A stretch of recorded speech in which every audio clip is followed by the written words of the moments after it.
Good morning my dear students, welcome to K classes online. I am Kishan Babariya. तो અત્યારે આપણે 11 science ની અંદર યુનિટ નંબર 4 છે પ્લાન્ટ ફિઝિયોલોજી, વનસ્પતિ દેહ ધર્મ વિદ્યા। તો આપણે એની અંદર 11th ચેપ્ટર છે ટ્રાન્સપોર્ટ ઇન પ્લાન્ટ, વનસ્પતિની અંદર વહન, એ અત્યારે આપણે ડિસ્કશન કરી રહ્યા છીએ। તો આપણે આ વીકની અંદર આપણે આ ચેપ્ટર છે કમ્પ્લીટ થઈ જશે અને એના પછી આપણે ચેપ્ટર 12 છે એ પણ આપણે ડિસ્કશન આપણે સ્ટાર્ટ કરશું। ક્લિયર? તો આપણે ચેપ્ટર 11 આપણે અગાઉ પણ આપણે વાત કરેલી છે કે ચેપ્ટર 11 બે ભાગમાં આપણે ડિવાઈડ કરેલું છે। એક એ ભાગ કે જેની અંદર વનસ્પતિની અંદર વહન કઈ રીતે થાય છે એ એક આપેલું છે, અને બીજો ભાગ એ છે કે જે વનસ્પતિની અંદર વહન થાય છે તો એના માટે કયા કયા ફિઝિકલ ફોર્સિસ આવેલા છે એ આપણે ઓલરેડી બધું ડિસ્કશન કરી ચૂક્યા છીએ કે રસ સંકોચન શું છે, પછી આશ્રુતિ શું છે, આશ્રુતિ દાબ શું છે, ક્લિયર, આપણે અંતઃચૂષણ શું છે, બધા જ આપણે ફિઝિકલ ફોર્સ છે આપણે ઓલરેડી આપણે ડિસ્કશન આપણે કરી ચૂક્યા છે। અને આપણે બીજા ભાગની અંદર આપણે શું ડિસ્કશન કરવાનું છે તો વનસ્પતિની અંદર પાણીનું વહન કઈ રીતે થાય। તો એની અંદર આપણે જોયેલું હતું કે મૂળની અંદર પાણી છે અપદ્રવ્ય પરિપથ, સંદ્રવ્ય પરિપથ દ્વારા વહન પામે છે। પછી આપણે મૂળમાંથી જળવાહિની સુધી તો પાણી આવી ગયું, હવે જળવાહિનીમાંથી પાણી છે વનસ્પતિના ટોચના ભાગ સુધી પહોંચાડવા માટે આપણે 3 સિદ્ધાંત પણ આપણે ડિસ્કશન કરેલા હતા। ક્લિયર? કે તમને શારીરિક થિયરી શું છે, ક્લિયર, મુદ્દાબ સિદ્ધાંત શું છે, કાલ્પનિક બળ સિદ્ધાંત શું છે, આપણે બધા જ ઓલરેડી આપણે ડિસ્કશન આપણે કરી ચૂક્યા છીએ। અને એની અંદર આપણે જે શારીરિક થિયરીની અંદર આપણે શું ડિસ્કશન કરેલું હતું કે બાષ્પોત્સર્જનનો એના વિશે આપણે ડિસ્કશન આપણે સ્ટાર્ટ કરેલું હતું। તો લાસ્ટ લેક્ચરમાં આપણે બાષ્પોત્સર્જન શું છે એ પોઈન્ટથી આપણે આગળ વધવાનું હતું। તો આપણે આજના લેક્ચરમાં આપણે મેઇનલી આપણે શું જોવાનું છે તો વનસ્પતિની અંદર બાષ્પોત્સર્જન કઈ રીતે થાય, બાષ્પોત્સર્જનના પ્રકાર કયા છે, ક્લિયર, અને આપણે વાત કરવામાં કે મુખ્યત્વે કયા પ્રકારે બાષ્પોત્સર્જન થાય, એમાં વાયુરંધ્ર શું છે, એની રચના શું છે, વાયુરંધ્ર ખુલવા અને બંધ થવાની ક્રિયાવિધિ શું છે, એ આપણે આજના લેક્ચરમાં આપણે ડિસ્કશન આપણે કરવાનું છે। ક્લિયર? તો આપણે આજનો લેક્ચર શરૂ કરી એની પહેલા લાસ્ટ લેક્ચરમાં આપણે શું ડિસ્કશન કરેલું હતું એનું એક રિવિઝન કરીએ અને પછી આપણે આગળ વધીએ। ક્લિયર? તો આપણે લાસ્ટ લેક્ચરમાં આપણે જળવાહિનીમાંથી વનસ્પતિના ટોચના ભાગ સુધી પાણી પહોંચાડવા માટે આપણે 3 સિદ્ધાંત આપેલા હતા, એમાંથી એક લાસ્ટ સિદ્ધાંત છે શારીરિક થિયરી વાળો। ક્લિયર? તો આપણે એ સિદ્ધાંતની અંદર આપણે જોયેલું હતું કે એમાં તમને 3 મૂળભૂત ધારણા તમને જોવા મળે। એક તો પાણીના અણુ વચ્ચે તમને સંલગ્ન બળ જોવા મળે, પછી બીજું હતું કે પાણીના સ્તંભ છે એ સાતત્ય એટલે કે પાણીના સ્તંભનું તમને નિર્માણ થતું જોવા મળે, અને ત્રીજો પોઈન્ટ હતો ખેંચાણ બળ। ક્લિયર? તો આપણે આ 3 મૂળભૂત થિયરી ઉપર તમને આ ત્રીજો સિદ્ધાંત તમને જોવા મળે। ક્લિયર? આપણે એ પણ ડિસ્કશન કરેલું હતું કે પાણી એ સમાન અણુઓ વચ્ચે જે બળ લાગે એને સંલગ્ન બળ કહેવાય, બે અસમાન અણુઓ વચ્ચે બળ લાગે એને શું કહેવાય, અભિલગ્ન બળ કહેવામાં આવે। ક્લિયર? તો સંલગ્ન બળ એટલે શું, પાણી અને પાણીના અણુઓ વચ્ચે જે બળ લાગે એને સંલગ્ન બળ કહેવામાં આવે। અભિલગ્ન બળ એટલે શું, પાણી અને જળવાહિનીના કોષો વચ્ચે જે બળ લાગે એને શું કહેવામાં આવે, આપણે વાત કરવામાં આવે એને અભિલગ્ન બળ કહેવામાં આવે। ક્લિયર?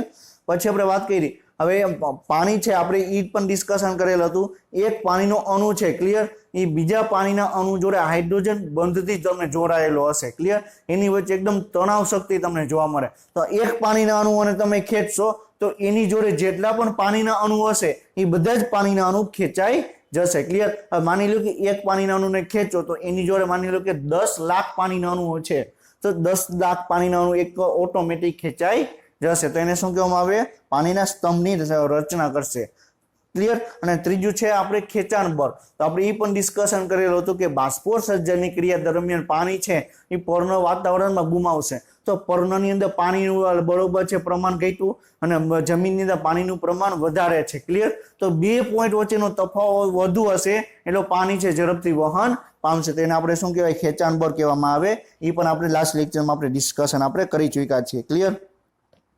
તો અભિલગ્ન બળ શું છે, પાણીના અણુઓ અને બરોબર છે અને જળવાહિનીની વચ્ચે દિવાલો વચ્ચે તમને કામ કરે। અને આપણે એ પણ ડિસ્કશન કરેલું હતું કે જે પાણીના અણુઓ છે, ક્લિયર, આપણે એ પણ ડિસ્કશન કરેલું હતું કે જ્યારે તમે કોઈ પણ બરોબર મોટા છે ક્લિયર, આપણે હથોડીની આપણે એક્ઝામ્પલ લીધેલું હતું, તો હથોડી છે ક્લિયર, એના વચ્ચે મોટા મોટા પથ્થર છે તમે કાપી શકો છો ક્લિયર, એને તોડી શકો છો. જ્યારે તમે પાણી ઉપર તમે બરોબર છે હથોડીને તમે બરોબર છે જોરથી તમે ભટકારશો તો પાણી છે બે ભાગમાં ડિવાઈડ નહીં થાય. શું કામ? કારણ કે પાણીની સપાટી ઉપર જે દબાણ છે કેટલું છે? 350 એટમોસ્ફિયર. હવે જો પાણીને તમારે બે ભાગમાં તમારે ડિવાઈડ કરવું હશે, પાણીના અણુઓને બે અણુઓને તમારે તોડવા હશે, તો તમારે શું કરવું પડશે? 350 એટમોસ્ફિયરથી વધારે તમારે દબાણ લગાડવું પડશે, તો જ બે પાણીના અણુઓને તોડી શકાય. ક્લિયર?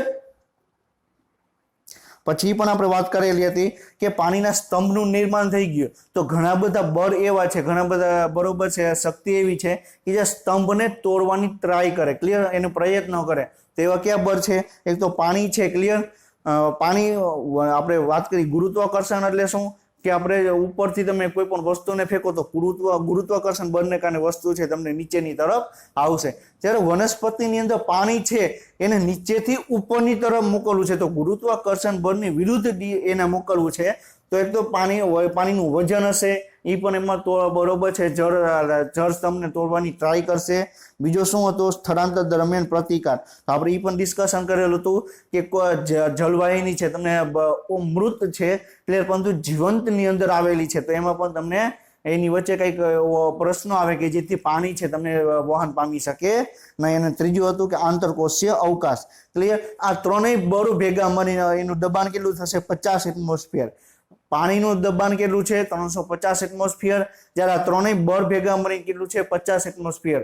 તો 50 એટમોસ્ફિયર છે, 350 એટમોસ્ફિયર એને તોડી શકે નહીં. ક્લિયર? એટલે જળ સ્તંભનું છે તમને સાતત્ય જળવાઈ રહેશે. ક્લિયર? પછી આપણે ખેંચાણ બળ વિશે પણ આપણે ડિસ્કશન આપણે કરેલું હતું. તો જે પર્ણ છે બાષ્પોત્સર્જનની ક્રિયા દ્વારા પર્ણ છે વાતાવરણમાં પાણી ગુમાવશે. ક્લિયર? અને પાણી છે એ મુખ્ય સ્ટેમમાંથી એટલે મુખ્ય પ્રકારમાંથી પાણી લેશે, અને પ્રકાર મૂળમાંથી, અને મૂળ છે જમીનમાંથી પાણી લેશે. એટલે આ રીતે તમને આખે આખું પાણીનું વહન તમને થતું જોવા મળશે. ક્લિયર? પછી આપણે એ પણ ડિસ્કશન કરેલું હતું કે આપણે જે સ્ટાર્ટિંગમાં આપણે આ ચેપ્ટર શરૂઆત કરી, ક્લિયર, બીજો ભાગ ડિસ્કશન કર્યો, તો મૂળ છે પાણીનું શોષણ આપણે બે સિદ્ધાંત દ્વારા કરવામાં આવે. ક્લિયર? એક તો શું કરશે? મૂળ છે એ પાણીનું શોષણ કરી એને ઉપરની તરફ ધક્કો મારશે, અને બીજું શું છે કે ઉપરથી પાણીને ખેંચવામાં આવે. તો બધા જે સાયન્ટિસ્ટ છે એને શું માન્યું કે પાણી છે ઉત્સર્જન દ્વારા બાષ્પોત્સર્જન દ્વારા પર્ણની અંદર પાણી છે એ ઓછું થશે, એટલે એ ઉપરથી પાણીને ખેંચશે, એટલે આ દ્વારા ખેંચાણ બળ દ્વારા પાણી છે એનું વહન થતું જોવા મળશે. ક્લિયર? તો આપણે આ પોઈન્ટ સુધી આપણે લાસ્ટ લેક્ચરમાં આપણે ડિસ્કશન આપણે કરેલું હતું. હવે આપણે નેક્સ્ટ પોઈન્ટ શું જોવાનું છે કે બાષ્પોત્સર્જનની ક્રિયા. શું જોવાની છે? બાષ્પોત્સર્જનની ક્રિયા આપણે જોવાની છે. ક્લિયર? આપણે પહેલેથી આપણે સમજતા આવીએ છીએ કે બાષ્પોત્સર્જન છે શું. ક્લિયર? કઈ રીતે તમને જોવા મળે. હવે આપણે એકચ્યુઅલીમાં શું છે એના કયા કયા પ્રકાર છે આપણે ડિસ્કશન આપણે કરીએ. ક્લિયર? તો એના નામ ઉપરથી તમને ખબર પડશે. બાષ્પ. ક્લિયર? અને બીજું છે ઉત્સર્જન.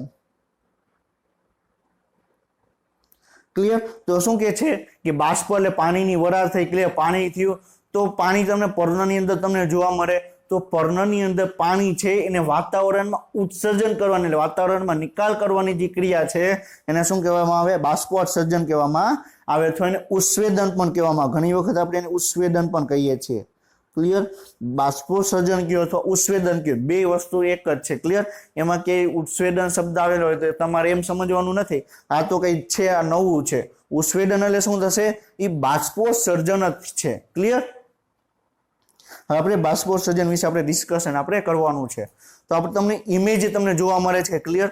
તો ઇમેજ તમને શું બતાવે છે કે ઉનાળાનો સમય છે, બપોરનો સમય છે. ક્લિયર? એટલે આપણે વાત કરેલી હતી કે બપોરના સમયે તમને જ્યારે વાતાવરણ એકદમ ગરમ હશે એ સમયે વનસ્પતિ જે બાષ્પોત્સર્જનની ક્રિયા વધારે તમને કરતા જોવા મળે. ક્લિયર? શું કરે?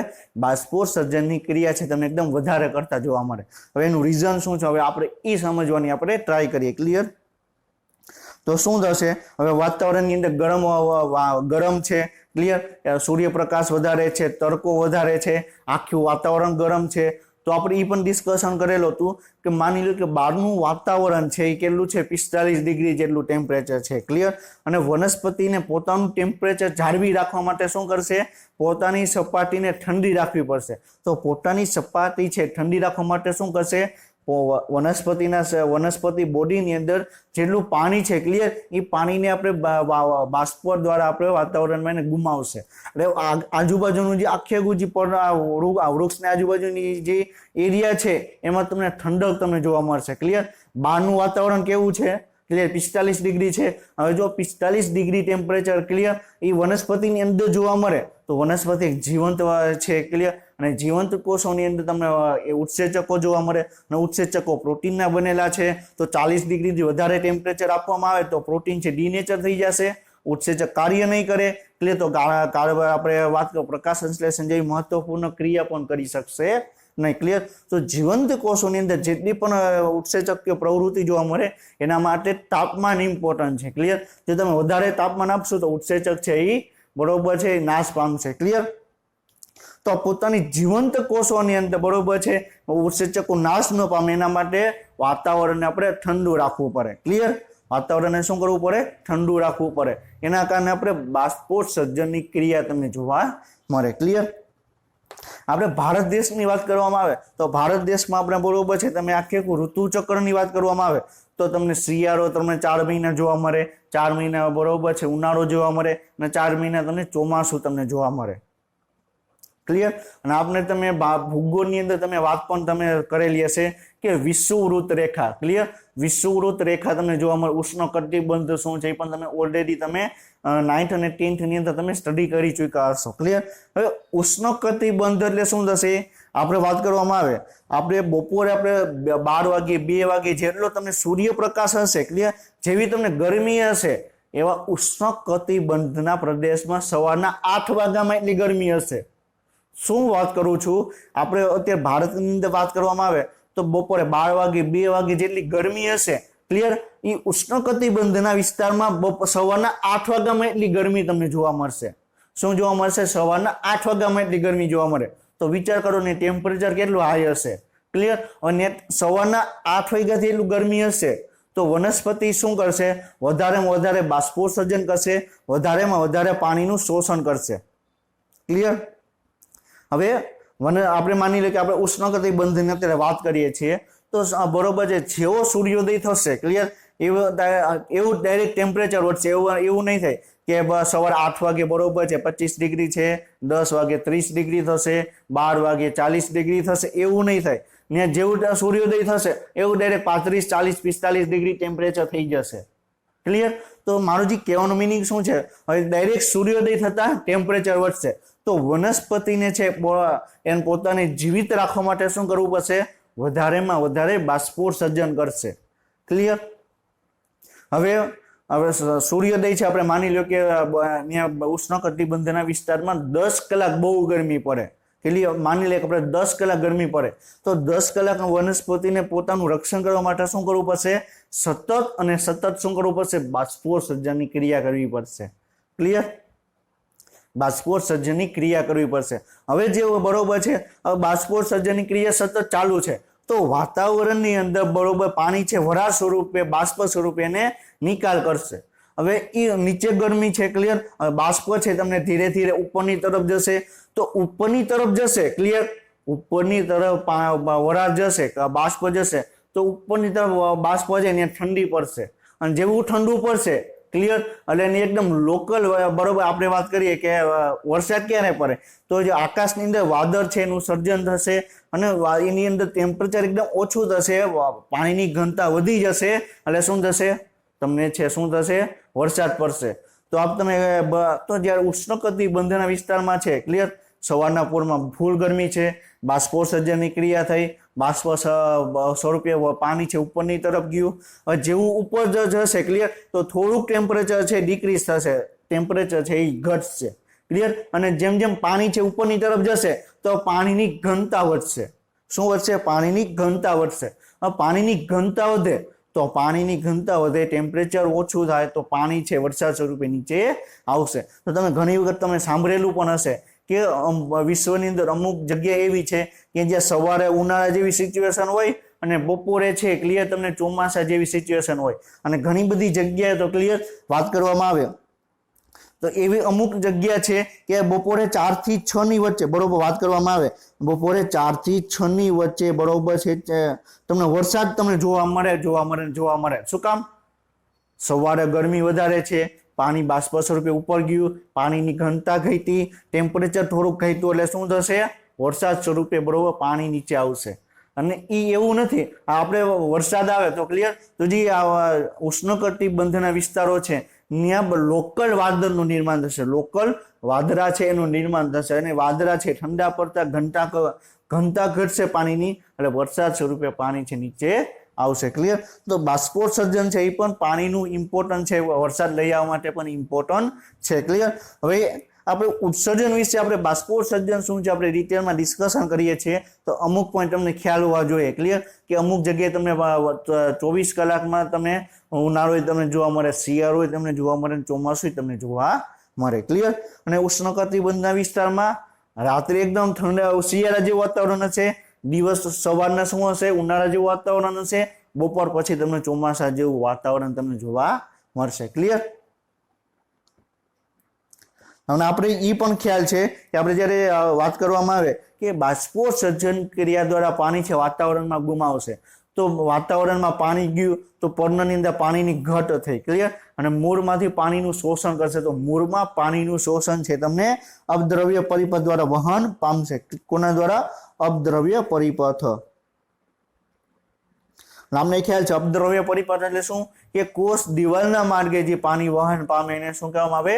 અપદ્રવ્ય પરિપથ કહેવામાં આવે. ક્લિયર? તો બાષ્પોત્સર્જનની ક્રિયા દ્વારા જે ખેંચાણ બળનું નિર્માણ થયું તો ખેંચાણ બળ દ્વારા જે મૂળમાંથી પાણીનું શોષણ કરશે જમીનમાંથી, તો મૂળ છે તમને અપદ્રવ્ય પરિપથ દ્વારા પાણીનું વહન કરશે. શું કામ? કારણ કે 2 પોઈન્ટ વચ્ચેનો તફાવત વધુ છે, તો ઊંચા પોઈન્ટ સુધી પાણીને ઝડપથી લઈ જવા માટે બરોબર કોષ દિવાલના માર્ગે છે પાણી વહન પામશે. ક્લિયર? અને આપણે ડિસ્કશન આપણે કરી ચૂક્યા છીએ કે બરોબર છે બાષ્પોત્સર્જનની ક્રિયા દ્વારા પાણી વાતાવરણમાં ગુમાવશે, તો વાતાવરણમાં પાણી ગયું તો પર્ણની અંદર પાણી ઓછું થયું, તો પર્ણની અંદર પાણી ઓછું થયું તો પર્ણની અંદર સાંદ્રતા વધશે, સાંદ્રતા આજુબાજુના કોષોમાંથી પાણી લેશે, એ પર્ણો છે ક્લિયર એ પર્ણની શાખામાંથી પાણી લેશે, પર્ણની શાખા છે પ્રકાંડની શાખામાંથી પાણી લેશે, પ્રકાંડની શાખા પ્રકાંડમાંથી પાણી લેશે, પ્રકાંડ છે એ મૂળમાંથી પાણી લેશે, અને મૂળ ક્યાંથી પાણી લેશે? જમીનમાંથી. તો આવી રીતે આખો પરિપથ તમને નિર્માણ પામશે. ક્લિયર? હવે આપણે વાત કરવામાં આવે તો પર્ણની અંદર એવી કઈ રચના છે, એવા કયા છિદ્રો છે કે જેના દ્વારા પાણી છે વાતાવરણમાં ગુમાવવામાં આવે. ક્લિયર? હવે એક વસ્તુ આપણે સમજીએ. હવે તમે ઘરની અંદર તમે પેક છો. ક્લિયર? હવે તમારે ઘરની બહાર તમારે નીકળવું છે તો તમારે કઈ દરવાજો જોશે, કઈ બારી જેવી રચના હશે તો તમે ઘરની બહાર તમે નીકળી શકશો. ક્લિયર? તો એવી જ રીતે પર્ણની અંદર પાણી છે. ક્લિયર? તો પર્ણની અંદર પાણી છે ને વાતાવરણમાં જવા માટે તો પર્ણની સપાટી ઉપર તમને છિદ્રો જેવી રચના હોવી જોઈએ. તો એ છિદ્રોને આપણે શું કહેવામાં આવે? વાયુ રંધ્ર કહેવામાં આવે. શું કહેવામાં આવે? વાયુ રંધ્ર. તો આપણે આજના લેક્ચરમાં આપણે એ પણ ડિસ્કશન કરશું કે વાયુરંધ્રોની રચના શું છે, રક્ષક કોષો શું છે, સહાયક કોષો શું છે, આપણે વધુ ડિટેલમાં આપણે ડિસ્કશન કરશું. ક્લિયર? તો પર્ણની સપાટી ઉપર તમે જોઈ શકો આ શું છે? વાયુરંધ્ર છે. ક્લિયર? એમાંથી પાણી છે બાષ્પ સ્વરૂપે વાતાવરણની અંદર નિકાલ પામશે. ક્લિયર? તો આપણે બાષ્પોત્સર્જન શું છે આપણે એ ડિસ્કશન કરીએ. તો વરાળ સ્વરૂપમાં છોડના હોવાઈ ભાગોમાંથી પાણીની ખોટ. એક વસ્તુ યાદ રાખજો, બાષ્પોત્સર્જન છે એ તમને પર્ણની અંદર તમને જોવા મળશે. પર્ણો તમને ક્યાં જોવા મળશે? વનસ્પતિના હવાઈ ભાગ. હવાઈ ભાગ એટલે શું? કે જે બરોબર જમીનથી ઉપરના ભાગે બરોબર છે તમને જે ભાગ જોવા મળે વનસ્પતિને એને હવાઈ ભાગ કહેવામાં આવે. ટૂંકમાં એટલું આપણે યાદ રાખવાનું કે જમીનની અંદર ભાગ છે ક્લિયર એ જમીનનો ભાગ કહેવામાં આવે, અને વનસ્પતિનો એવો ભાગ કે જે જમીનની અંદર નથી તો એને શું કહેવામાં આવે? હવાઈ ભાગ કહેવામાં આવે. તો આપણે ખ્યાલ છે કે વનસ્પતિ અંદર મુખ્યત્વે તમને 3 અંગો તમને જોવા મળે: મૂળ, પ્રકાંડ અને પર્ણો. ક્લિયર? તો મૂળ તમને જમીનની અંદર જોવા મળે, પ્રકાંડ છે વનસ્પતિનો હવાઈ ભાગ કહેવામાં આવે, પર્ણ છે એ પણ તમને વનસ્પતિનો હવાઈ ભાગ કહેવામાં આવે. ક્લિયર? તો બાષ્પોત્સર્જનની ક્રિયા છે એ તમને કોના દ્વારા થશે? હવાઈ ભાગ દ્વારા તમને બાષ્પોત્સર્જન ક્રિયા થશે. અને આપણે એ પણ ડિટેલમાં ડિસ્કશન કરશું કે પર્ણની સપાટી ઉપરથી પણ બાષ્પોત્સર્જન થશે, પ્રકાંડની સપાટી ઉપરથી પણ બાષ્પોત્સર્જન તમને જોવા મળશે. પરંતુ પ્રકાંડની સપાટી ઉપર જે બાષ્પોત્સર્જન થશે એનું તમને લેવલ એકદમ ઓછું તમને જોવા મળશે. ક્લિયર? તો આપણે નેક્સ્ટ પોઈન્ટ આપણે એ જ હમણાં ડિસ્કશન કરશું કે બાષ્પોત્સર્જનના કયા 3 પ્રકાર તમને જોવા મળે. ક્લિયર? હવે શું કે છે, હવે એક વખત એમ્સ ની અંદર ક્વેશ્ચન પૂછાઈ ગયેલો છે. ક્લિયર? કે બાષ્પોત્સર્જન છે, ક્લિયર, એ જરૂરી અનિષ્ટ શું કામ છે? બાષ્પોત્સર્જન છે એ જરૂરી અનિષ્ટ શું કામ છે? જરૂરી એટલે શું કે બાષ્પોત્સર્જનની જરૂર શું કામ છે? ક્લિયર? અને અનિષ્ટ એટલે શું કે નુકસાન કેમ કરે છે? ક્લિયર? એ બાષ્પોત્સર્જન આપણા વનસ્પતિને નુકસાન કઈ રીતે કરે છે તેને બે શબ્દને જોડી દો તો શું મળે? જરૂરી અનિષ્ટ. તો એક વખત એમ્સ ની અંદર પ્રશ્ન પૂછાઈ ગયેલો છે કે બાષ્પોત્સર્જન જરૂરી અનિષ્ટ શું કામ છે? ક્લિયર? તો આપણે એ પોઈન્ટ ઉપર આપણે ડિસ્કશન આપણે કરીએ છીએ. ક્લિયર? પાણીનું નુકસાન એટલું મોટું છે કે તે જમીનમાં પાણીનું સ્તરને ઘટાડી દેશે.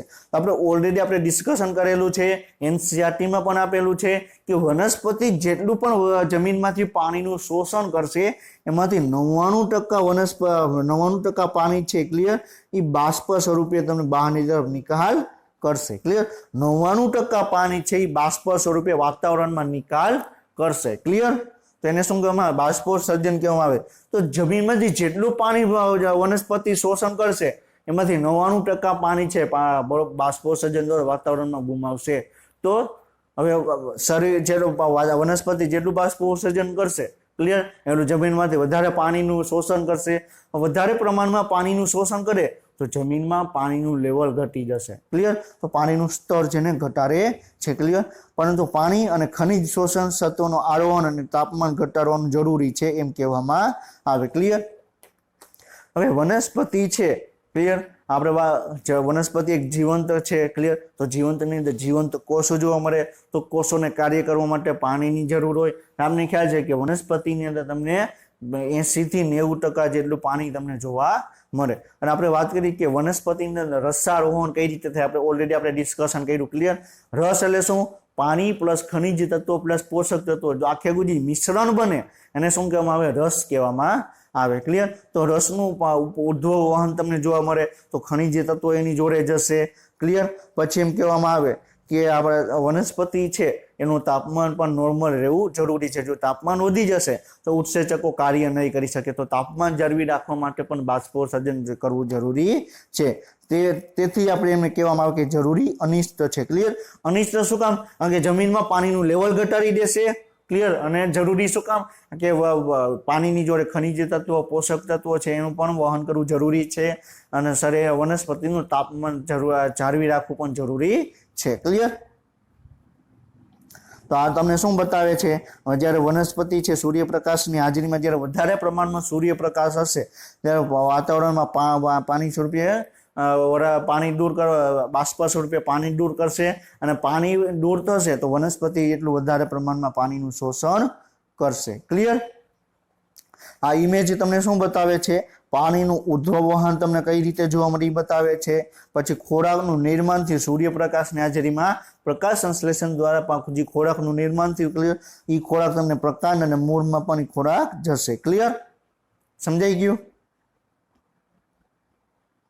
હવે આપણે નેક્સ્ટ પોઈન્ટ આપણે જોવાનો છે કે વેપર ફ્લક્સ. ક્લિયર? અને તમને શું જોવા મળે છે? બીજું છે તમને લિક્વિડ ફ્લક્સ.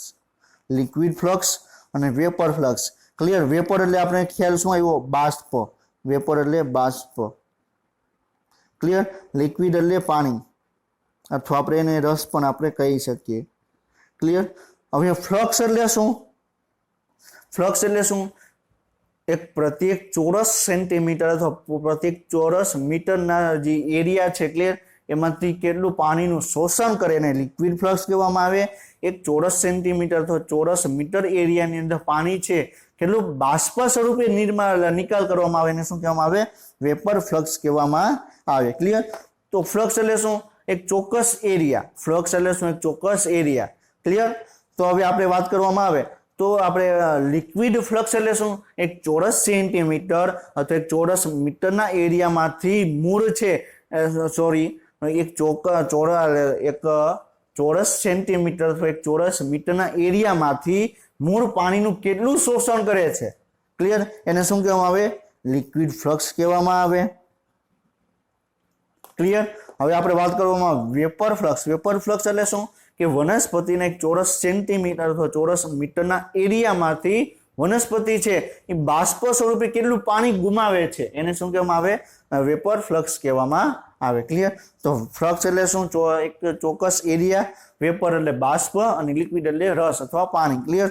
તો એક ચોક્કસ એરિયામાંથી જેટલું પાણી રિમૂવ કરવામાં આવે એને શું કહેવામાં આવે, લિક્વિડ ફ્લક્સ, સોરી એને વેપર ફ્લક્સ કહેવામાં આવે. જેટલું શોષણ કરે એને શું કહેવામાં આવે, લિક્વિડ ફ્લક્સ કહેવામાં આવે, ક્લિયર. તો આના ઉપરથી શું પ્રશ્ન પૂછે કે વેપર ફ્લક્સ ક્યારે વધારે તમને જોવા મળે, લિક્વિડ ફ્લક્સ વધારે હશે તો વેપર ફ્લક્સ તમને જોવા મળશે. પાણીનું શોષણ જેટલું વધારે એટલું બાષ્પોત્સર્જનની ક્રિયા વધારે, ક્લિયર. તો ખાલી શબ્દને આપણે ચેન્જ કરીને તમને અહીંયા પૂછ્યું છે, ક્લિયર. અને બીજી વસ્તુ એ કે તમને પર્ણ છે, ક્લિયર, આખી વનસ્પતિના ઉપરના એરિયામાંથી તમને જોવા મળશે તો તમને વેપર ફ્લક્સનો એરિયા તમારે વધારે હશે, ક્લિયર. વેપર ફ્લક્સનો એરિયા વધારે હશે કોની સરખામણીમાં, લિક્વિડ ફ્લક્સના એરિયામાં. લિક્વિડ ફ્લક્સ એટલે શું કે જમીનમાંથી પાણીનું શોષણ કરે, ક્લિયર. તો મૂળ પાણીનું શોષણ કરે તો મૂળ જેટલા એરિયામાં પથરાયેલા છે, ક્લિયર, એટલામાં જ આપણે એને લિક્વિડ ફ્લક્સ કહેવામાં આવે, ક્લિયર. તો લિક્વિડ ફ્લક્સ છે એ તમને નાનું તમને જોવા મળશે કોની સરખામણીમાં, વેપર ફ્લક્સની સરખામણીમાં, ક્લિયર. અને લિક્વિડ ફ્લક્સ જેટલો વધારે હશે એટલું વેપર ફ્લક્સ પણ તમને વધારે તમને જોવા મળે. બેની સરખામણીમાં કરો તો વેપર ફ્લક્સનો એરિયા વધારે હશે, વેપર ફ્લક્સ વધારે આવશે અને લિક્વિડ ફ્લક્સ તમને ઓછું આવશે, ક્લિયર. પરંતુ માની લ્યો વેપર ફ્લક્સ છે બરોબર 25 જેટલું છે, ક્લિયર, અને લિક્વિડ ફ્લક્સ છે માની લો કે 10 છે. હવે 10ની જગ્યાએ એનો લિક્વિડ ફ્લક્સ છે બરોબર 15 થઈ ગયું, ક્લિયર. તો એવું નથી, બરોબર છે, 10ની જગ્યાએ 15 થઈ ગયો તો વેપર ફ્લક્સ પણ એનું બરોબર વધારો થશે, 35 થશે, ક્લિયર. સમજાઈ ગયું. આપણે વાત કરી કે આવશ્યક દોષ એટલે કે આપણે અગાઉ વાત કરી કે જરૂરી અનિષ્ટ અથવા એને બીજો શબ્દ પણ છે આવશ્યક દોષ. તો એ સૌપ્રથમ શબ્દ કોને આપવામાં આવ્યો, કુર્ટિસ દ્વારા આપવામાં આવ્યો બાષ્પોત્સર્જન માટે, ક્લિયર. તો કુર્ટિસ નામના વૈજ્ઞાનિક છે એના દ્વારા જરૂરી અનિષ્ટ નામનો શબ્દ આપવામાં આવ્યો, ક્લિયર. યાદ રાખવાનું છે, ઓલરેડી એઆઈપીએમટીમાં એક વખત ક્વેશ્ચન પૂછાઈ ગયેલો છે, ક્લિયર. છોડ દ્વારા શોષાયેલી લગભગ 98 થી 99% પાણી હવાઈ ભાગોમાંથી બાષ્પીભવન પામે છે એને શું કે બાષ્પોત્સર્જન જળ કહેવામાં આવે, ક્લિયર. શું કહેવામાં આવે, બાષ્પોત્સર્જન જળ કહેવામાં આવે. હવે બાષ્પોત્સર્જન એ એક મહત્વપૂર્ણ શારીરિક પ્રક્રિયા છે. શું કામ શારીરિક પ્રક્રિયા છે, કે બાષ્પોત્સર્જન છે, ક્લિયર, એ કોષો છે, જીવંત કોષોની અંદર બરોબર શારીરિક પ્રક્રિયા દ્વારા, ક્લિયર, કે આપણે વાત કરવામાં કે 2 પોઈન્ટ વચ્ચેનો તફાવત વધુ થયો અને તમને પાણી છે તમને વાતાવરણમાં નિકાલ પામશે. એટલે આપણે એ પણ ડિસ્કશન કરશું કે પાણી છે વાતાવરણમાં શું કેમ નિકાલ પામે છે, ક્લિયર. પાછું નીચે કેમ પાણી નથી આવતું આપણે એ પોઈન્ટ પણ ઉપર આપણે ડિસ્કશન આપણે કરશું. પણ એટલું અત્યારે યાદ રાખો કે બાષ્પોત્સર્જન શું છે, જરૂરી શારીરિક પ્રક્રિયા છે, ક્લિયર. હવે આપણે ડિસ્કશન કરવામાં આવે કે બાષ્પોત્સર્જનના પ્રકાર, ક્લિયર. બાષ્પોત્સર્જનના પ્રકાર આપણે ડિસ્કશન કરવાનું આવે, ક્લિયર. તો એની અંદર તમને 3 પ્રકાર જોવા મળે, ત્વચીય બાષ્પોત્સર્જન, છિદ્રીય બાષ્પોત્સર્જન અને વાયુરંધ્ર બાષ્પોત્સર્જન, ક્લિયર. તો વાયુરંધ્ર પર્ણની સપાટી ઉપર તમને જોવા મળે, ક્લિયર. તમને ત્વચીય અને છિદ્રીય બાષ્પોત્સર્જન ટોટલ 3 પ્રકારનું તમને બાષ્પોત્સર્જન જોવા મળે, ક્લિયર. સમજાઈ ગયું. તો એની અંદર આપણે સૌ પ્રથમ આપણે જે વધારે પ્રમાણમાં જે બાષ્પોત્સર્જન થાય એના વિશે આપણે ડિસ્કશન કરવાનું આવે. તો વાયુરંધ્ર દ્વારા બાષ્પોત્સર્જન સૌથી વધારે પ્રમાણમાં જોવા મળે. તો સૌ પ્રથમ આપણે એ જોઈએ કે બાષ્પોત્સર્જન છે, વાયુરંધ્રીય બાષ્પોત્સર્જન શું છે, ક્લિયર, એ કઈ રીતે જોવા મળે આપણે ડિસ્કશન આપણે કરીએ, ક્લિયર. તો 85 થી 90% બાષ્પોત્સર્જન છે એ વાયુરંધ્ર દ્વારા થાય છે, જે મોટે ભાગે પર્ણ ઉપર તમને જોવા મળે. Very very very IMP point છે, ક્લિયર. વાયુરંધ્રીય બાષ્પોત્સર્જન કેટલા ટકા જોવા મળે, કેટલું જોવા મળે, 85 થી 90% પર્ણની સપાટી ઉપર તમને છિદ્ર જેવી રચના આવેલી હોય એના દ્વારા પાણી છે બહાર તમને નિકાલ પામશે. ક્લિયર. તો આપણે હમણાં વાયુરંધ્રની રચના શું છે આપણે ઈ પણ આપણે ડિસ્કશન આપણે કરશું. ક્લિયર. આ તમને પર્ણ તમને જોવા મળે છે. ક્લિયર. તો પર્ણના આ ભાગની આપણે બરોબર પછી આપણે ઝૂમ કરીને જોયું. ક્લિયર. આ પર્ણની સપાટી છે તો ઝૂમ કરીને તમે જોયું તો આ તમને શું જોવા મળે, આ ભાગ છે એ શું છે વાયુરંધ્ર. શું છે વાયુરંધ્ર. ક્લિયર. તમને શું જોવા મળે છે વાયુરંધ્ર તમને જોવા મળે છે. ક્લિયર. તો પર્ણની સપાટી ઉપર અહીં છિદ્ર આવેલું છે. ક્લિયર. આ છિદ્ર છે તો છિદ્ર દ્વારા પાણી છે વાતાવરણમાંથી નિકાલ પામશે. ક્લિયર. હવે વનસ્પતિ છે ક્લિયર પ્રકાશ સંશ્લેષણ કરે છે. પ્રકાશ સંશ્લેષણ દરમિયાન CO2 નો યુઝ કરશે, ઓક્સિજનનો બરોબર છે પ્રોડક્શન કરશે. ક્લિયર. અને તો જે આપણે વાયુરંધ્રો દ્વારા છે વનસ્પતિની જેટલું CO2 જરૂર છે એ બધો CO2 વનસ્પતિના વાયુરંધ્રો દ્વારા અંદર દાખલ થશે. ક્લિયર. હવે વનસ્પતિ દ્વારા જેટલું ઓક્સિજનનું પ્રોડક્શન થશે એ ઓક્સિજન છે તમને ક્યાં નિકાલ પામશે, વાયુરંધ્રો દ્વારા વાતાવરણમાં નિકાલ પામશે અને એની જોડે પાણી પણ નિકાલ પામશે. તો પાણી નિકાલ પામે એને શું કહેવાય, બાષ્પોત્સર્જન કહેવામાં આવે. ક્લિયર. તો તમને જ્યારે ઇલેક્ટ્રોન માઇક્રોસ્કોપ આપણે ઇલેક્ટ્રોન માઇક્રોસ્કોપ નહીં પણ આપણે એને ઝૂમ કરીને આપણે જોયું. ક્લિયર. માઇક્રોસ્કોપની અંદર ક્લિયર આપણે એને અભિરંજિત કરવામાં આવ્યું તો તમને આ ટાઈપનું તમને એક છિદ્ર તમને જોવા મળે. ક્લિયર. આ શું છે, એક પ્રકારનું આ છિદ્ર છે. ક્લિયર. તો આની અંદર બરોબર છે આ છિદ્ર દ્વારા પાણી છે વાતાવરણમાં નિકાલ પામશે. હવે પર્ણની અંદર જેટલું પાણી હશે અહીંથી બહારની તરફ નિકાલ પામશે. ક્લિયર. આ છિદ્ર છે પાણીને બહાર નીકળવું હશે તો અહીંથી બરોબર પાણી બહાર નીકળશે, આવી રીતે ઉપરની તરફ જશે. ક્લિયર. તો આ શું છે વાયુરંધ્રીય બરોબર છે ઉત્સર્જન કહેવામાં આવે. હવે સેકન્ડ ટાઈપ છે આપણે ડિટેલમાં આપણે જોશું. કે વાયુરંધ્ર શું છે, રક્ષક કોષો શું છે, શું કામ વાયુરંધ્ર ખુલે છે, શું કામ વાયુરંધ્ર બંધ થાય છે, દિવસે શું કામ વાયુરંધ્ર ખુલે છે, રાત્રે કેમ બંધ થાય છે, આપણે બધું જ આપણે ડિટેલમાં આપણે ડિસ્કશન કરશું. પરંતુ તે આપણે બાષ્પોત્સર્જનના કયા પ્રકાર છે એ આપણે ડિટેલમાં આપણે પહેલા ડિસ્કશન કરીએ અને પછી એના ઉપર આપણે વાયુરંધ્રો શું છે એના ઉપર આપણે આગળ વધશું. ક્લિયર. તો બીજો પોઈન્ટ શું છે, ત્વચીય બાષ્પોત્સર્જન. ક્લિયર. તો બાષ્પોત્સર્જનનો એક નાનો ભાગ જે સામાન્ય સપાટીથી થાય છે, હવાઈ ભાગો જ્યાં ક્યુટિકલ સ્તર હોય છે. એટલે શું કે છે કે તમને ત્વચા દ્વારા તમને થાય એટલે કે પર્ણની સપાટી ઉપર તમને જોવા મળે. હવે પર્ણની સપાટી ઉપર તમને ક્યુટિકલનું આવરણ હોય. ક્યુટિકલ એટલે શું, એક પ્રકારનું મીણ આવી જાય. ક્લિયર. હવે આપણે ખ્યાલ છે કે મીણ શેનું બનેલું છે, ચરબીનું બનેલું છે. ક્લિયર. હવે જો ચરબીથી બનેલું હશે તો બરોબર ત્યાંથી પાણી તો દૂર થઈ શકશે નહીં. તો વનસ્પતિની જે સપાટી છે ક્લિયર એની ઉપર બરોબર છે તમને ક્યુટિકલનું લેયર આવેલું છે. પર્ણની સપાટી ઉપર તમને મીણનું એક લેયર આવેલું છે, એક સ્તર આવેલો છે. એના થ્રુ બરોબર છે આમાં માની લે કે પર્ણ છે બરોબર છે તો આની ઉપર બરોબર આવી રીતે તમને સ્તર આવેલું હશે. ક્લિયર. તો જ્યાં સ્તર નથી ક્લિયર ત્યાં તમને છિદ્ર જેવી રચના થઈ ગઈ ત્યાંથી પાણી છે તો બરોબર રિમૂવ પામશે. તો એને ત્વચીય બાષ્પોત્સર્જન કહેવામાં. ત્વચીય એટલે શું કે વનસ્પતિના પર્ણની સપાટી ઉપર તમને શું જોવા મળે, ક્યુટિકલનું લેયર તમને જોવા મળે અને એમાં તમને ક્યાંક તમને છિદ્ર જેવી રચના હોય. જ્યાં તમને ક્યુટિકલનું લેયર નહીં હોય ત્યાંથી પાણી છે બહારની તરફ નિકાલ પામશે. તો એને આપણે શું નામ આપ્યું, સપાટીય આપણે ત્વચીય બાષ્પોત્સર્જન કીધું. અને આવી રીતે જનરલી 3 થી 9% જેટલું પાણી છે તમને 3 થી 9% જેટલું પાણી છે બાષ્પોત્સર્જન થશે. અને ક્યારેક 40% સુધી પણ હોય પણ અમુક વનસ્પતિમાં અમુક કન્ડિશનમાં તમને જોવા મળે. જે આપણે આજુબાજુના એરિયાની અંદર જે જનરલ વનસ્પતિ છે એમાં જનરલી તમને 3 થી 9% જેટલું પાણી તમને જોવા મળે. અને આ ઓલરેડી એક વખત એમ્સની અંદર ક્વેશ્ચન પૂછાઈ ગયેલો છે. ક્લિયર. એ મેક્સિમમ કેટલું હોય ત્વચીય દ્વારા બાષ્પોત્સર્જન જોવા મળે તેમાં રાઈટ આન્સર 40% આપેલો હતો. ક્લિયર. તો તમને ખ્યાલ હોવો જોઈએ કે ત્વચીય બાષ્પોત્સર્જન છે તો મહત્તમ તમને 40% સુધી પણ તમને જોવા મળે. ક્લિયર. તો આપણે શું વાત કરી, આ પર્ણની સપાટી છે એટલે આખી રચના છે આપણે એ પણ ડિટેલમાં આપણે ડિસ્કશન કરશું. ક્લિયર. પણ આગળના ચેપ્ટરમાં આપણે કરશું કે પર્ણની રચનામાં મધ્ય પર્ણ પેશી શું છે, એના કોષો શું છે. ક્લિયર. તો એની આ વનસ્પતિનો આ પર્ણ છે. ક્લિયર. તો પર્ણની સપાટી ઉપર આ બહારનું જે આવરણ તમને હજી જોવા મળે છે. ક્લિયર. એ શેનું બનેલું છે, ક્યુટિકલનું બનેલું છે. શેનું, મીણ યુક્ત સ્તર છે એનું તમને બનેલું તમને જોવા મળે છે. ક્લિયર. સમજાઈ ગયું? તો એની અંદર તમને અહીં અમુક અમુક જગ્યાએ તમને છિદ્રો તમને જોવા મળે, આમાં આપેલા નથી, બરોબર છે? એ છિદ્ર દ્વારા પાણી છે વાતાવરણમાં પાણી ગુમાવશે. ક્લિયર? હવે ત્રીજું છે છિદ્રીય બાષ્પોત્સર્જન. કયું છે? છિદ્રીય. જે તમને પ્રકારની સપાટી ઉપર તમને છિદ્ર જેવી રચના આવેલી એને શું કહેવાય? છિદ્રીય બાષ્પોત્સર્જન કહેવામાં આવે. ક્લિયર? તો કેટલાક પાણી છે છિદ્ર દ્વારા ખોવાઈ જાય છે, જે વુડી સ્ટેમ પર હાજર. વુડી સ્ટેમ એટલે શું?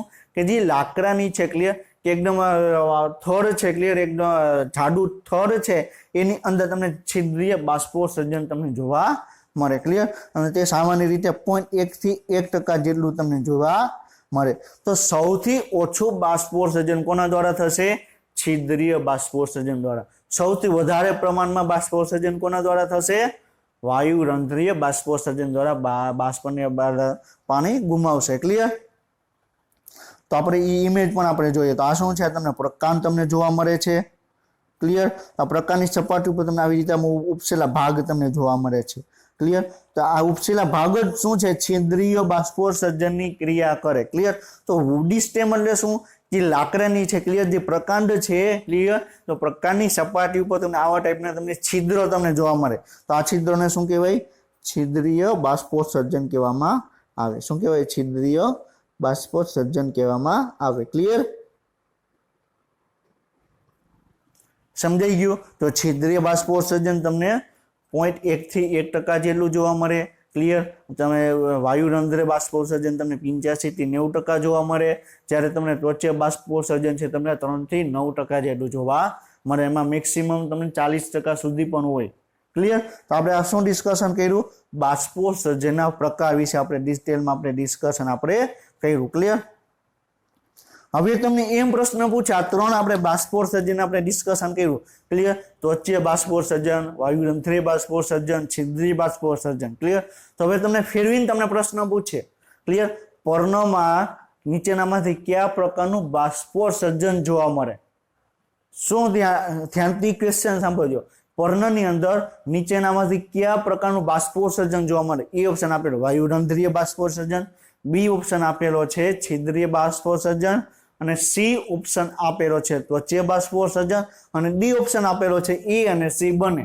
તો શું આવે? ડી ઓપ્શન આવે. તો પર્ણની સપાટી ઉપર બરોબર છે વાત કરવામાં ત્વચા દ્વારા પણ થશે, એટલે ક્યુટિકલનું લેયર હશે તો પણ બાષ્પોત્સર્જનની ક્રિયા થશે, અને પર્ણની સપાટી ઉપર વાયુરંધ્ર દ્વારા બાષ્પોત્સર્જનની ક્રિયા થશે. ક્લિયર?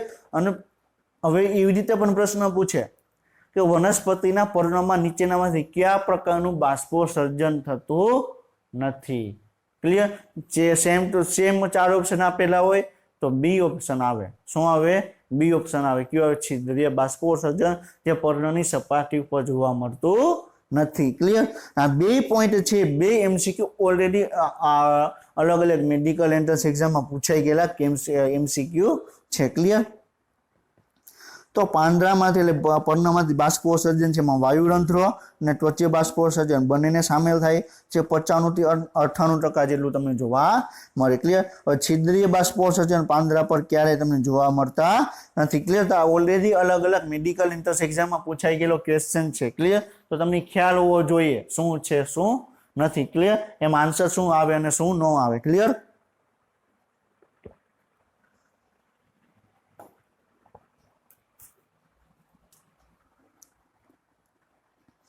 હવે આપણે નેક્સ્ટ પોઈન્ટ આપણે શું જોવાનો છે? વાયુરંધ્રની રચના. શું આપણે પોઈન્ટ ડિસ્કશન કરવાનો છે? વાયુરંધ્રની રચના. આપણે રક્ષક કોષો શું છે, સહાયક કોષો શું છે, આપણે બધું જ આપણે ડિટેલમાં આપણે ડિસ્કશન આપણે કરવાનું છે. ક્લિયર?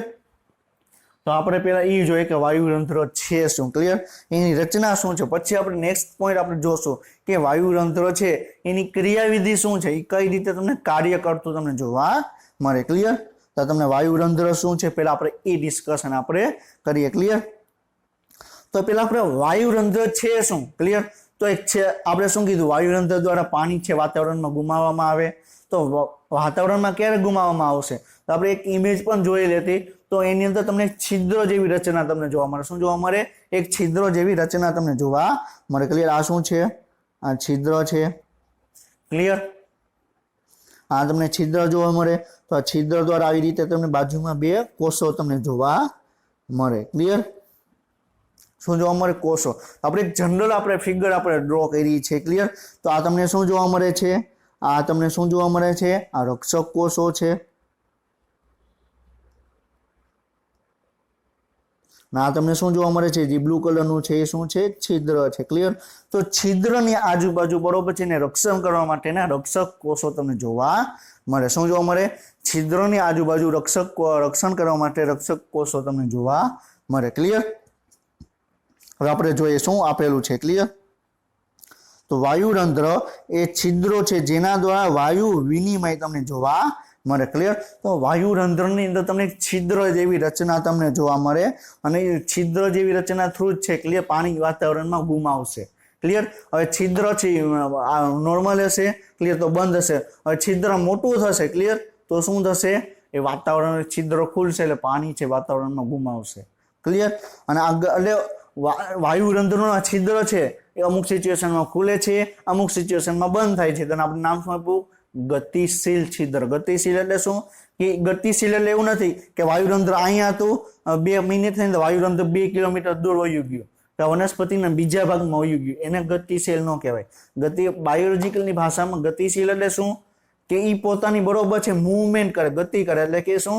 કે પોતાનો આકાર ચેન્જ કરે. ક્લિયર? પેલા વાયુરંધ્ર છિદ્ર બંધ હતું, વાયુરંધ્ર ખુલ્લું થયું, બંધ થયું, ખુલ્લું થયું, બંધ થયું, ખુલ્લું થયું. ક્લિયર? તો એને શું કહેવામાં આવે? વાયુરંધ્ર છે. ક્લિયર? એનો આકાર ચેન્જ કર્યો.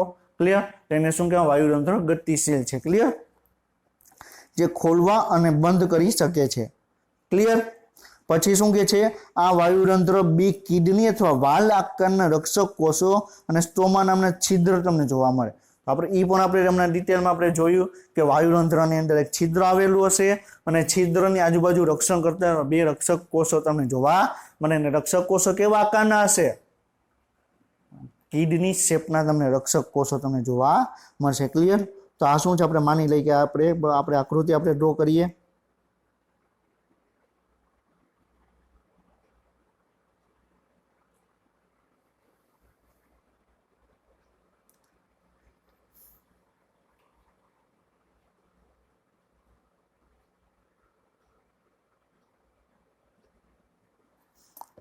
ફરીથી આપણે ડ્રો કરીએ આપણે આકૃતિ.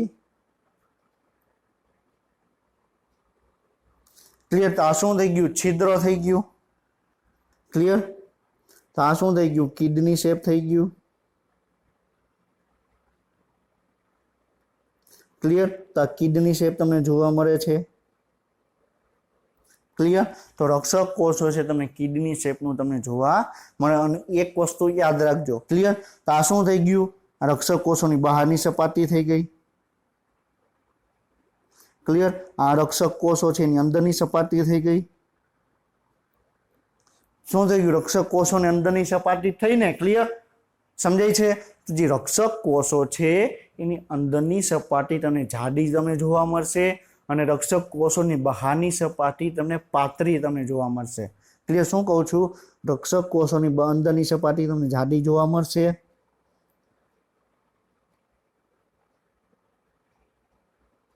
ક્લિયર? જ્યારે બહારની સપાટી તમને પાતળી તમને જોવા મળશે. ક્લિયર? બીજી વસ્તુ શું યાદ રાખવાની? આપણે બધા જ પોઈન્ટ આપણે જો અત્યારે તમને એની રચના તમને સમજવામાં આવશે તો એની ક્રિયાવિધિ તમે ઇઝીલી તમે સમજી શકશો. ક્લિયર? તો આપણે શું કીધું? વાયુરંધ્રની અંદર તમને છિદ્ર જેવી રચના જોવા મળે. છિદ્રની ફરતે 2 રક્ષક કોષો આવેલા હોય. રક્ષક કોષોનો આકાર કેવો તમને જોવા મળે? વાલ આકારનો અથવા મૂત્રપિંડ આકારનો તમને રચના તમને જોવા મળે. ક્લિયર? બીજી આપણે શું વાત કરી કે જે રક્ષક કોષો છે એની અંદરની સપાટી જાડી અને અસ્થિતિસ્થાપક હશે. શું હશે? વાયુરંધ્રની અંદરનું જે છે વાત કરવામાં આવે, અંદરનું જે વાત કરવામાં આવે એ શું છે? જાડી અને અસ્થિતિસ્થાપક છે. ક્લિયર? જ્યારે રક્ષક કોષોનું બહારનું જે આવરણ છે એ પાતળું અને સ્થિતિસ્થાપક છે. 2 શબ્દ યાદ રાખજો. ક્લિયર? બહારનું છે તમને જાડું, બહાર છે તમને પાતળું તમને જોવા મળશે અને બરોબર છે સ્થિતિસ્થાપક તમને જોવા મળશે. ક્લિયર? જ્યારે અંદરનું આવરણ છે તમને જાડું તમને જોવા મળશે અને તમને અસ્થિતિસ્થાપક તમને જોવા મળશે. ક્લિયર? આ વસ્તુ યાદ રાખજો. જો તમને આ વસ્તુ તમને યાદ હશે તો તમને વાયુરંધ્ર ખુલવા અને બંધ થવાની ક્રિયાવિધિ તમે ઇઝીલી તમે યાદ રાખી શકશો. ક્લિયર? તો શું કે છે, વાયુ રક્ષક કોષોની અંદરની દિવાલ જાડી, અસ્થિતિસ્થાપક. રક્ષક કોષોની બહારની દિવાલ પાતળી અને સ્થિતિસ્થાપક હોય છે. ક્લિયર? ક્લિયર? હવે આપણે આ ઇમેજ તમને શું બતાવે છે, જ્યારે વાયુરંધ્ર ખુલે છે, બરોબર, સોરી, વાયુરંધ્ર બંધ છે. ક્લિયર? તો આ તમને છિદ્ર જેવી રચના જોવા મળે છે. ક્લિયર? આની આજુબાજુમાં રક્ષક કોષો તમને જોવા મળે છે, તમને કિડની શેપના તમને જોવા મળે છે. ક્લિયર? જ્યારે વાયુરંધ્ર ખુલ્લું હશે, ક્લિયર, તો છિદ્ર છે તમને મોટું થઈ ગયું. ક્લિયર? આ શું થઈ ગયા, આ રક્ષક કોષો થઈ ગયા. તો રક્ષક કોષોનો આકાર કેવો છે, કિડની શેપનો થઈ ગયો. ક્લિયર? હવે એક વસ્તુ યાદ રાખજો, તમે ઇમેજને તમે ધ્યાનથી તમે જોશો તો શું છે, જે આ એ ઇમેજ છે એ શું છે, વાયુરંધ્ર ખુલ્લું છે એની ઇમેજ બતાવે છે. જ્યારે બી ઇમેજ છે એ શું છે, વાયુરંધ્ર બંધ છે એની ઇમેજ તમને બતાવેલી છે. શું બતાવેલું છે, એ ઇમેજ છે વાયુરંધ્ર ખુલવાની છે, બી છે વાયુરંધ્રને બંધ રાખવાની ઇમેજ છે. ક્લિયર? આ ઇમેજને તમે ધ્યાનથી તમે જુઓ તો શું થાય છે, આ એ છે એ આપણે વિખાઈ ગયું. ક્લિયર? એ છે એ ખુલ્લું છે, બી છે એ શું છે, બંધ છે. ક્લિયર? હવે તમે જો કે એ સિચ્યુએશનની વાયુરંધ્ર ખુલ્લું છે તો પાણી છે એની અંદર દાખલ થાય છે. શું છે, પાણી અંદર દાખલ થાય છે. પાણી શું થાય છે, અંદરની તરફ દાખલ થાય છે. ક્લિયર? જ્યારે આપણે વાત કરવામાં, જ્યારે વાયુરંધ્ર બંધ થઈ ગયું તો વાયુરંધ્ર ક્યારે બંધ હશે, તો પાણી છે, ક્લિયર, એ બધું વાતાવરણની અંદર દૂર પામશે. ક્લિયર? તો પાણી છે બહારની તરફ નિકાલ પામશે, ત્યારે વાયુરંધ્ર છે એ બંધ થશે. શું થશે, વાયુરંધ્ર બંધ થશે. ક્લિયર? તો જ્યારે વાયુરંધ્ર ખુલ્લું હશે તો રક્ષક કોષોની અંદર પાણી દાખલ થશે. ક્લિયર? શું કહું છું, છિદ્રની આજુબાજુ રક્ષક કોષો આવેલા છે. હવે જ્યારે વાત કરવામાં આવે, ક્લિયર, કે વાયુરંધ્ર ખુલ્લું હશે ત્યારે રક્ષક કોષોની અંદર પાણી દાખલ થશે. ક્લિયર? જ્યારે છિદ્ર બંધ થશે તો રક્ષક કોષોમાંથી પાણી છે એ બહારની તરફ નિકાલ પામી ગયેલું હશે, ત્યારે છિદ્ર છે એ બંધ થશે. ક્લિયર? સમજાઈ ગયું? તો જ્યારે છિદ્ર ખુલ્લું હશે તો રક્ષક કોષોની અંદર પાણી આવશે. ક્લિયર? અને જ્યારે છિદ્ર બંધ થઈ જશે ત્યારે રક્ષક કોષોની અંદરથી પાણી છે બહારની તરફ નિકાલ પામશે. ક્લિયર? અને જ્યારે છિદ્ર બંધ હશે ત્યારે વાતાવરણની અંદર પાણી નહીં જાય, વાતાવરણની અંદર પાણી નહીં જાય, પરંતુ જે આજુબાજુના કોષો હશે એની અંદર પાણી જશે. ક્લિયર? સમજાઈ ગયું? હવે બીજી વસ્તુ શું, તમને અહીંયા તમને જો રેડ કલરના તમને બરોબર છે ડોટ ડોટ બતાવે છે. આ શું છે, રેડ કલરના ડોટ ડોટ બતાવે છે. ક્લિયર? તો એ શું છે, પોટેશિયમ આયન છે. શું છે, પોટેશિયમ આયન છે. ક્લિયર? સમજાઈ ગયું? હવે તમે એ ઇમેજને તમે ધ્યાનથી તમે જુઓ, જ્યારે વાયુરંધ્ર ખુલ્લું છે ત્યારે રક્ષક કોષોની અંદર K+ આયન દાખલ થાય છે. ક્લિયર? તો K+ આયન તમને જ્યારે વાયુરંધ્ર ખુલ્લું હશે તો રક્ષક કોષોની અંદર K+ નું પ્રમાણ વધારે હશે, પોટેશિયમ આયનનું પ્રમાણ વધારે હશે. ક્લિયર? જ્યારે વાયુરંધ્ર બંધ થઈ જાય છે ત્યારે ફરીથી જે રક્ષક કોષોની અંદર કે પોટેશિયમ આયન છે એ આજુબાજુના બરોબર છે સહાયક કોષોની અંદર દાખલ થશે. ક્લિયર? એક વસ્તુ યાદ રાખજો, એ કરેલું છે એ છિદ્ર છે એટલે તમને ખ્યાલ આવે. ક્લિયર? આ બી કરેલું છે એ શું છે, રક્ષક કોષો છે.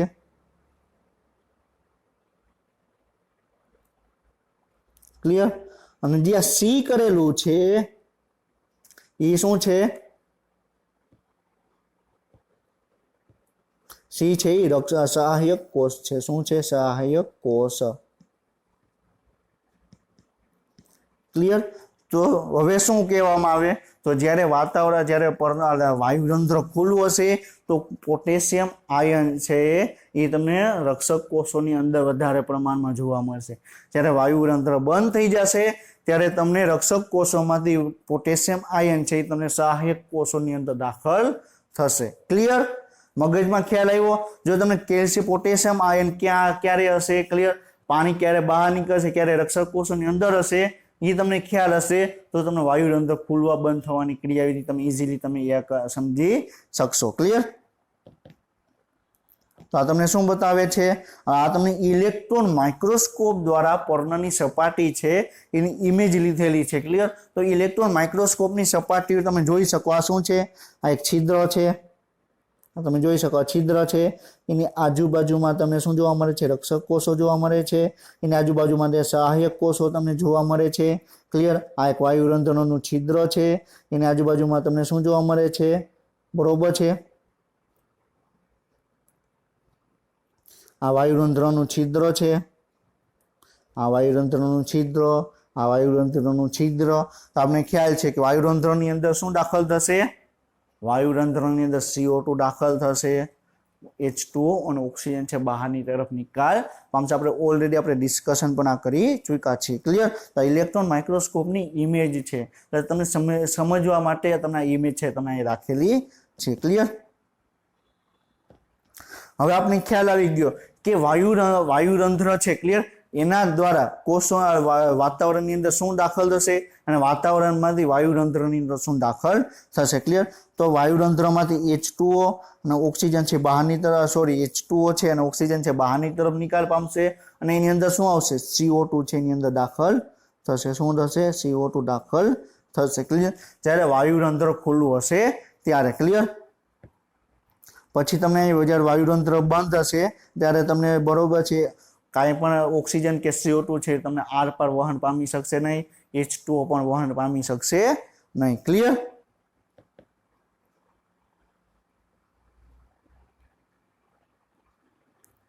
હવે આ શું છે? હવે ક્લિયર? તો આપણે વાયુરંધ્રનો આપણે ખાલી ઓવરવ્યુ આપણે જોયું કે વાયુરંધ્રની અંદર એક છિદ્ર જેવી રચના તમને જોવા મળે. એની આજુબાજુમાં તમને રક્ષક કોષો આવેલા હોય અને એની આજુબાજુમાં સહાયક કોષો તમને જોવા મળે. જ્યારે વાયુરંધ્ર ખુલ્લું સિચ્યુએશનમાં છે ત્યારે રક્ષક કોષોની અંદર પોટેશિયમ આયનનું પ્રમાણ વધારે હશે. જ્યારે વાયુરંધ્ર બંધ હશે ત્યારે સહાયક કોષોની અંદર પોટેશિયમ આયનનું પ્રમાણ વધારે હશે. જ્યારે વાયુરંધ્ર ખુલ્લું હશે ત્યારે વાતાવરણમાં પાણી નિકાલ કરવામાં આવશે. જ્યારે વાયુરંધ્ર બંધ હશે ત્યારે વાતાવરણમાંથી પાણી છે નિકાલ પામી શકશે નહીં. ક્લિયર? તો આપણે વાયુરંધ્રની રચનાનો આપણે એક ભાગ આપણે કમ્પ્લીટ કર્યો. ક્લિયર? તો વાયુરંધ્રની ડિટેલમાં રચના છે એ આપણે નેક્સ્ટ લેક્ચરમાં આપણે ડિસ્કશન કરશું. ક્લિયર? અને પછી આપણે જોશું કે વાયુરંધ્ર ખુલવા બંધ થવાની ક્રિયાવિધિ કઈ રીતે જોવા મળે. પછી આપણે એ પણ ડિસ્કશન કરશું કે બાષ્પોત્સર્જનની ક્રિયા ઉપર કયા કયા પરિબળો છે એ અસર કરતા તમને જોવા મળે. ક્લિયર? તો આપણે એ બધું નેક્સ્ટ લેક્ચરમાં આપણે ડિસ્કશન કરશું કે વાયુરંધ્રની રચના શું છે, એની ક્રિયાવિધિ શું છે, એઝ પર NCERT આપણે એ પણ ડિસ્કશન કરશું. ક્લિયર? આપણે આજનું લેક્ચર છે કમ્પ્લીટ કરીએ છીએ. નેક્સ્ટ લેક્ચર સુધી વાંચતા રહેજો. All the best. Best of luck. જય હિન્દ, જય ભારત.